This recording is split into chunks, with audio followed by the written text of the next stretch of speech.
नमस्कार। साहित्य तक के बुक कैफ़े के एक दिन एक किताब में मैं जयप्रकाश पांडे आपका स्वागत करता हूं और आज मैं रोइन रागा और रिज्झम रागा के एक उपन्यास उनका आखिरी गाना के साथ उपस्थित हूं। रोइन रागा और रिज्झम रागा अपने शब्दों से कल्पना का जादू बुनते हैं। ऐसे उपन्यास लिखते हैं जो यथार्थ में भले ही घटित न हो, लेकिन उनको पढ़ते समय आपको प्रकृति से प्रेम हो जाएगा। इनकी खासियत है कि ये जो कुछ भी लिख रहे हैं वे प्रकृति के पक्ष में लिख रहे हैं, प्रकृति के समर्थन में लिख रहे हैं। इससे पहले भी मैं इस कार्यक्रम में इनकी पुस्तकों की चर्चा कर चुका हूं, इनके उपन्यासों की।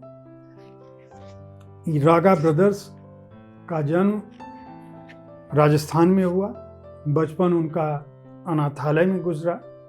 उन्होंने अपनी मेहनत से पढ़ाई की और लेखन की दुनिया में एक अच्छा नाम तेजी से बढ़ते युवाओं में गिने जाते हैं। वे युवा जो फंतासी की दुनिया बुनते हैं, ऐसी दुनिया बुनते हैं जिसे पढ़कर आप अपने ख्वाबों में उनके साथ साथ उनके शब्दों के साथ बहने लगते हैं। इस पुस्तक में एक पेड़ को उन्होंने नायक बनाया। एक पेड़ होता है, उस पे बहुत सारे पक्षी जैसा कि हर पेड़ पर होते हैं। उस पेड़ को काटने का आदेश आ जाता है। अब पक्षियों की चर्चा होती है कि आखिर हम क्या करें कि हम कटने से बच जाएं। जो लोग टहल रहे होते हैं, यात्रा कर रहे होते हैं, कोठी के लोग होते हैं, वे तो निर्विकार भाव से उस पेड़ को देखते हैं, लेकिन पक्षी और पौधों और पेड़ों के बीच आपस में चर्चा होती है कि आखिर काश हम इंसान होते और हम किसी भी तरह से बच पाते।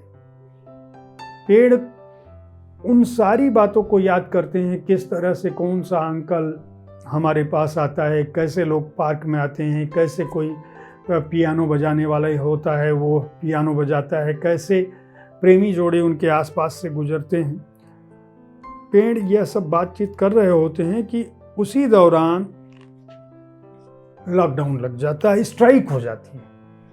नगर में स्ट्राइक हो जाती है तो पेड़ आपस में बहुत खुश होते हैं कि आखिर ऐसी स्थिति हुई कि कम से कम हड़ताल के चलते हम कटने से बच जाएंगे। उसके बाद जो लड़के खेलते हैं, जो यूनियन है कर्मचारियों की जो पेड़ काटने जाती है, उनके बीच आपस में क्या होता है और अंततः किस तरह से पेड़ बच जाता है, वह कटने से बच जाता है और प्रकृति की रक्षा हो पाती है।